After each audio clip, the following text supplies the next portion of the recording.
She passed a silent note to the Alpha King. Your fiancé betrayed you. They're ready. Torches burned along the high walls, their flames shaking in the cold wind like nervous hearts. Inside the grand hall, rulers of lands both mortal and supernatural gathered beneath a ceiling carved with moons, stars, and forgotten gods. Kings sat beside queens, lords beside beasts wearing human skin. Every smile hid a blade. Among them all, Alpha King Kalen Blackthorn stood apart. He was tall, broad-shouldered, dressed in black and steel. His crown was simple, dark metal shaped like clawed branches, but the power around him was impossible to ignore. The blood of wolves and kings ran together in his veins. When he walked, the room shifted. When he looked at someone, they felt seen down to the bone. Tonight, Kalen was meant to be celebrated. In 3 days, he would marry Lady Ceres Dawnville, daughter of the Sun Court. Their union promised peace between the moonbound clans and the southern crowns. Songs were already being written. Treaties were signed in advance. The world believed the war was finally ending, but Kalen felt no peace. His instincts had been restless for days. The wolf inside him paced without rest, sensing something wrong beneath the music and laughter. He watched the crowd with sharp eyes, reading movements, breaths, silences. That was when he felt her.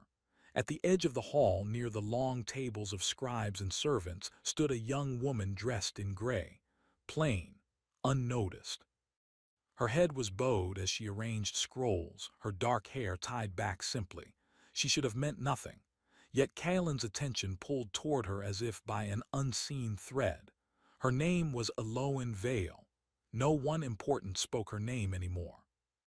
Once she had been born to a minor noble house, gifted with rare magic, the ability to sense truth, to hear lies before they were spoken. Kings feared such gifts. Priests called it dangerous. Years ago, she had been cursed. Her voice was taken from her as punishment for speaking truth where silence was demanded. Since then, Eloan lived quietly, working as a scribe, watching history unfold while unable to warn anyone of what she saw coming. Tonight, her hands trembled. Eloan had seen the signs long before the conclave began. Secret meetings in hidden halls, symbols carved into candle wax, words exchanged in shadows. The pattern was clear to her, clear and terrifying. Betrayal. Her eyes lifted, searching the hall until they found him. The Alpha King. Their gazes met across the crowded room. Kalen felt it like a strike to the chest. Her eyes were dark, steady, and filled with something he did not expect: sorrow, not fear, not awe, sorrow as if she already mourned him. Music played louder, goblets clinked. Laughter echoed. Eloan knew this was her only chance. She moved carefully through the hall, keeping her head down, her steps slow. Servants passed her without notice. Guards ignored her plain clothes. The curse had made her invisible in ways beyond speech. Kalen watched her approach, every instinct alert. His guards shifted, hands near weapons, but he lifted one finger slightly. Let her come. When Eloan reached him, her heart felt as if it would tear itself free. She could not speak, could not cry out. All she had was one small piece of folded parchment hidden in her sleeve. She stopped beside him as if to adjust a fallen scroll. Then, with a movement so quiet it could have been mistaken for nothing at all, she slipped the note into his hand. Their fingers brushed. The world seemed to pause. Kalen looked down at his palm. 4 simple words stared back at him. Your fiancé betrayed you. They are ready. His jaw tightened. Slowly, he lifted his gaze to Eloan again. Her face was pale, her expression calm but full of weight, as if she had carried this truth alone for too long. She met his stare without flinching. No lie touched her eyes. No madness lived there. Only certainty. Kalen folded the note carefully and closed his hand around it. For a moment neither moved. Then footsteps approached. Lady Ceres Dawnville stepped into the light. She was everything Eloan was not: golden-haired, radiant, dressed in silk the color of sunrise. Her smile warmed the room. Her presence drew admiration like fire draws moths. My king, Sarah said softly, placing a hand on Kaelin's arm. You look distant. Are you enjoying the celebration? Kaelin studied her face, searching for cracks. He saw none, yet the wolf inside him growled low. I was just reminded, he said carefully, that not all gifts are wrapped in beauty. Saras laughed lightly. You always speak in riddles. Her eyes flicked briefly to Aloan, just briefly, but Aloan felt it cold, sharp knowing. Saras turned back to Kaelin. Who is this? A scribe, Kaelin replied. How curious, Saras said. She looks tired. Aloan lowered her eyes, her hands clenched. Kaelin straightened. Leave us, he said suddenly to everyone. The words cut through the hall like steel. Music faltered. Conversations died. Saras blinked. Kaelin, I said leave us. The Alpha King's voice carried command older than crowns.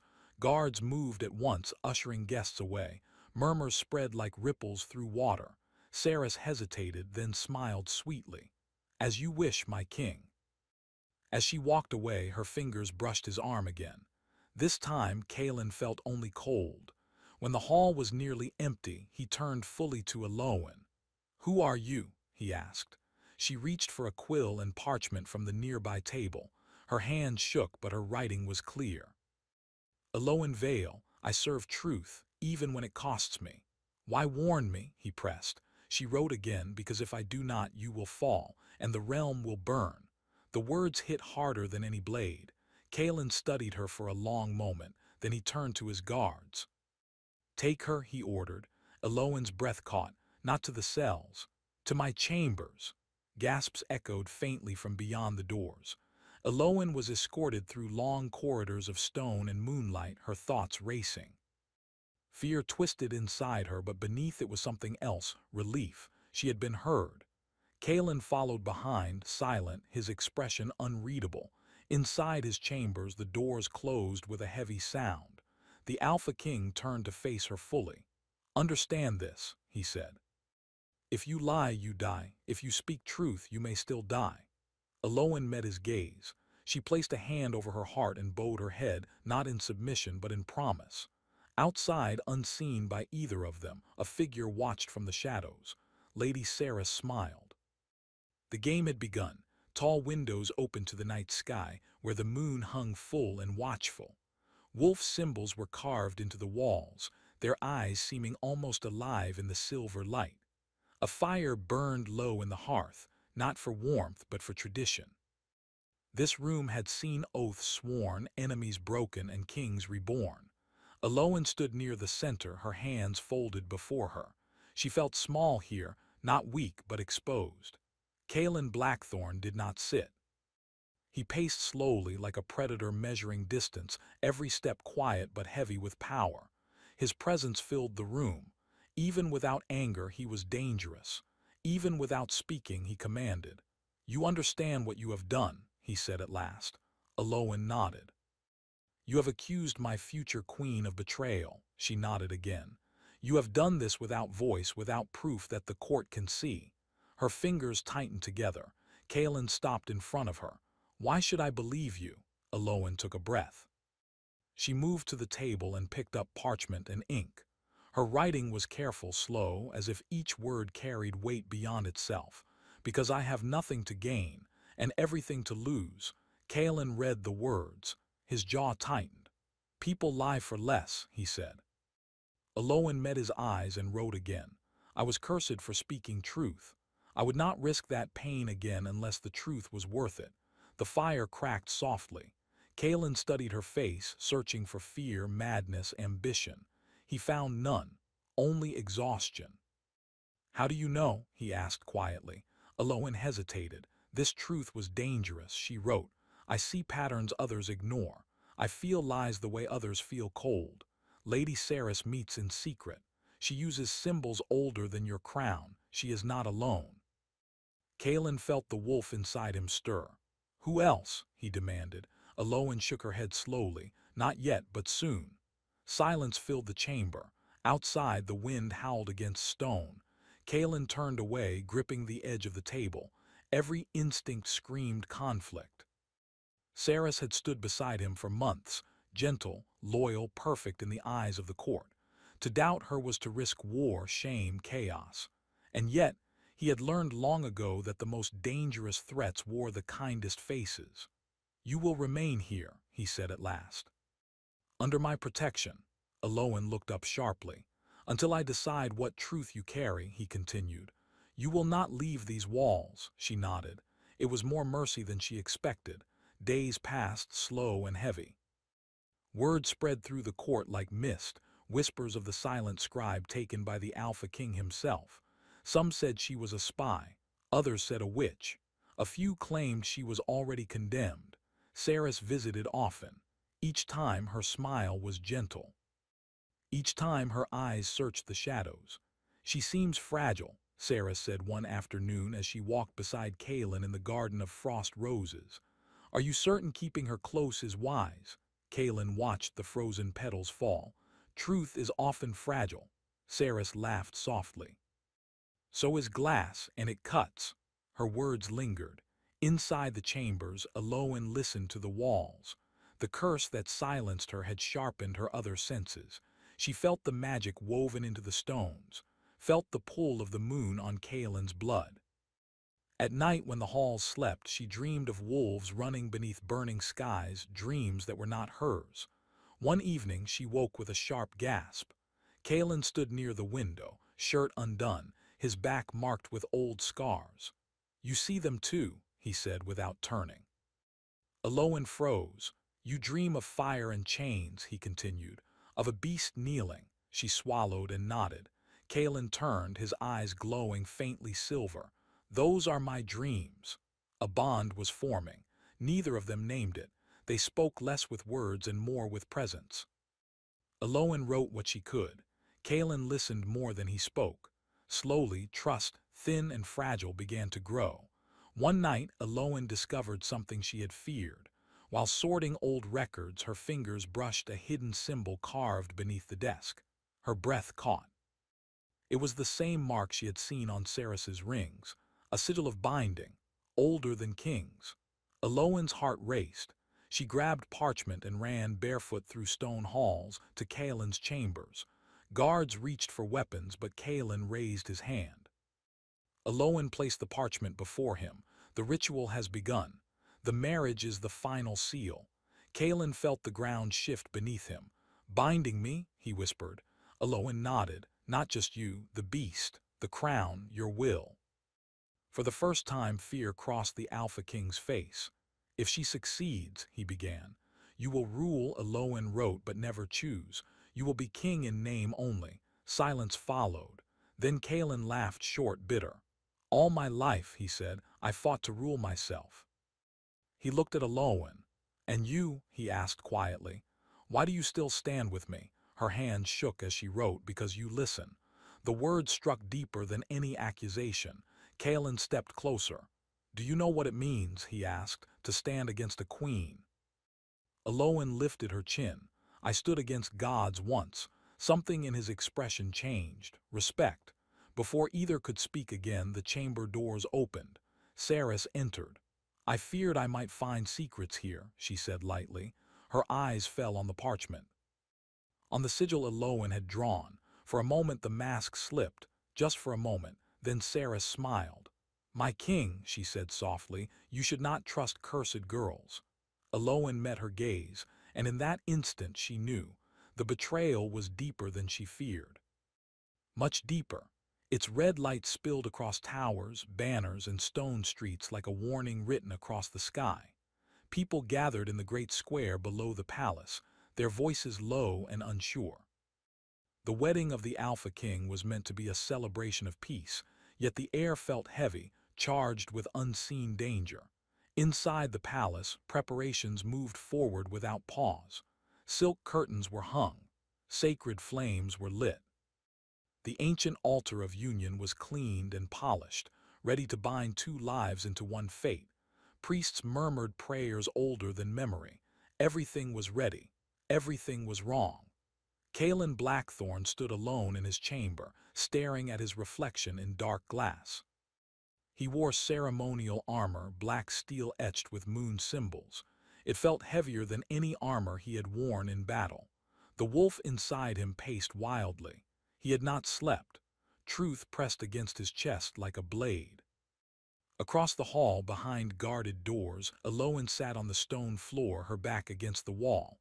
The council had decided she was a threat, not condemned, yet but removed for the safety of the realm. Kalen had not fought the order, not openly.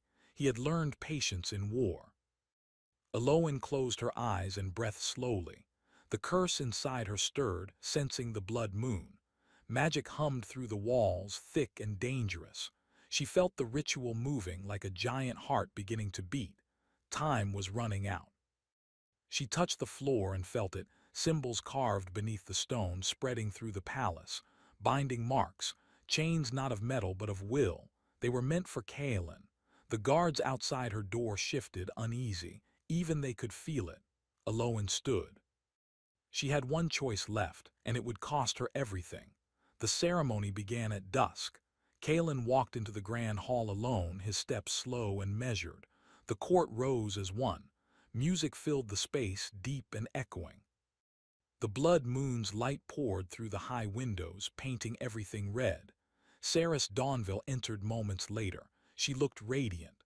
Gold and crimson silk flowed around her like fire. A crown of light rested on her head. The court sighed in admiration. Even now she played her role perfectly. She met Kaelin's eyes and smiled. He did not smile back. The priests called for silence. "Tonight," one began, "we bind crown to crown, blood to blood." The floor trembled, just slightly. Kaelin felt it. The wolf growled. Saris's fingers tightened around her ceremonial ring. Far above, clouds moved across the moon, darkening its light. "Eloin," Kaelin whispered under his breath. As if summoned by his voice, a shout echoed from the back of the hall. "Stop!" All heads turned. Eloin stood at the entrance, guarded no longer. Her hair was loose, her face pale but steady. Gasps filled the hall. "How did she?" someone whispered. Before anyone could stop her, Eloin walked forward. Each step burned.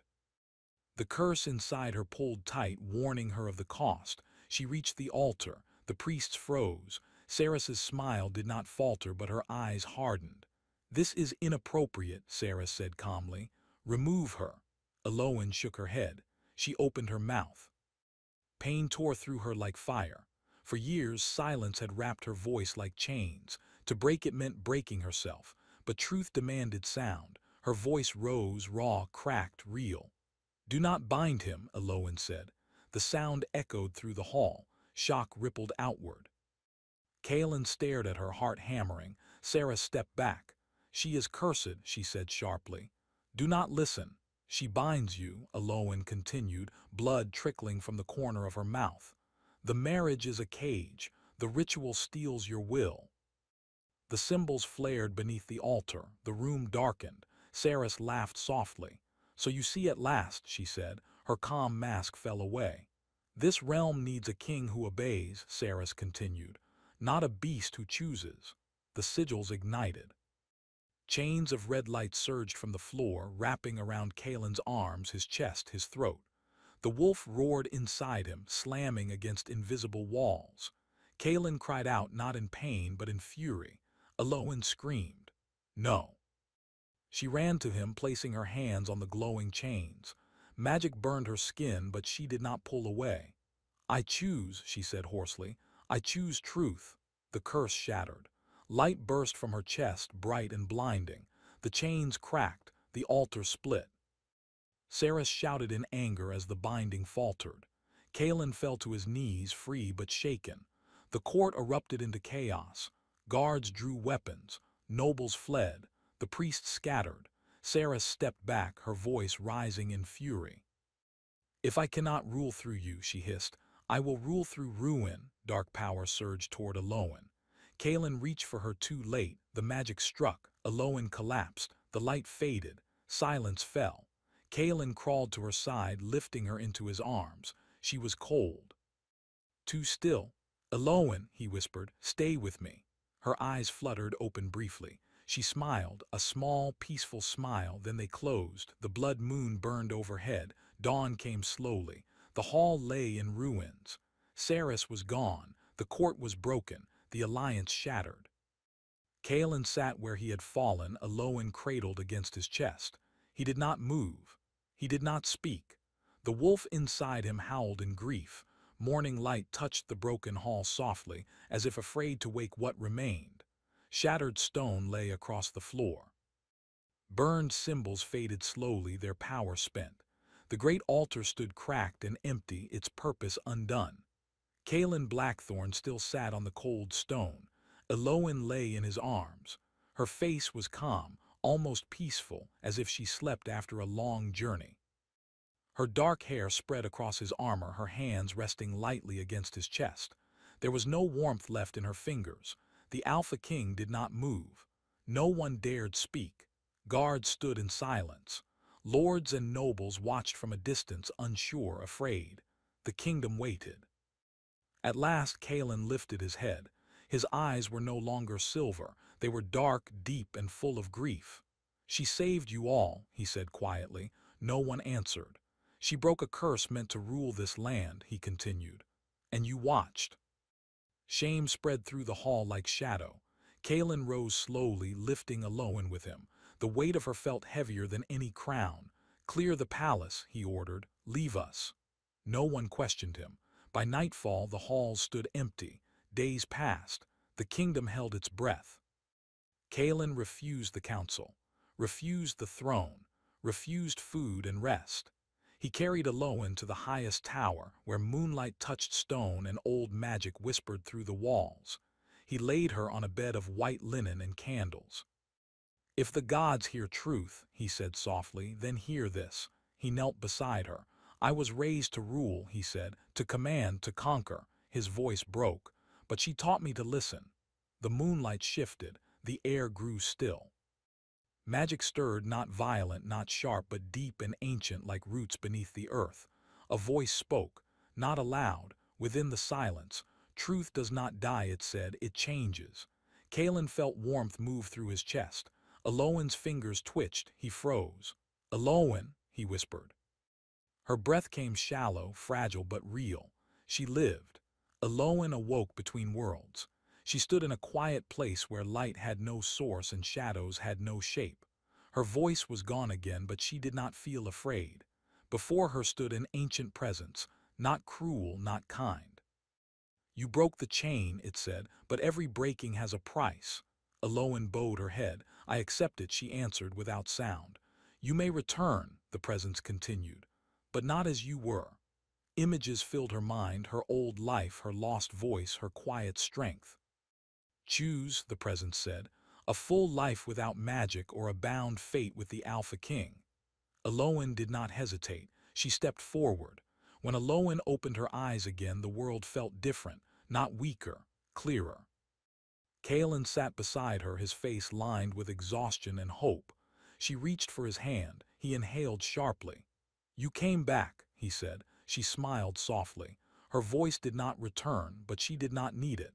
The court gathered again weeks later, not for celebration, for judgment. Kalen stood before them without armor, without crown. "Aloin Vale speaks for truth," he said. "I speak for the crown." He told them everything, the ritual, the binding, the betrayal. Names were spoken, proof revealed. Those who had conspired were removed from power, not by force but by law. The kingdom listened. For the first time, the Alpha King did not rule by fear. He ruled by honesty. Then he turned to Aloin. "This realm demands a queen," he said. "Not for beauty, not for blood." He knelt for balance. The court gasped. Aloin stepped forward. She placed her hand over his heart. Once she had been silenced. Now she was seen. The crown was placed upon her head, not heavy, not sharp, but simple and strong. She did not speak. Her presence was enough. Under the full moon, the kingdom changed. Laws were rewritten. Power was shared. Truth was no longer punished with silence. Kalen ruled as Alpha King. Aloin ruled as Queen of Quiet Strength. Together they were not bound. They chose. And far beyond the palace walls, something ancient stirred, watching, waiting. Because love, once awakened, is the most powerful magic of all.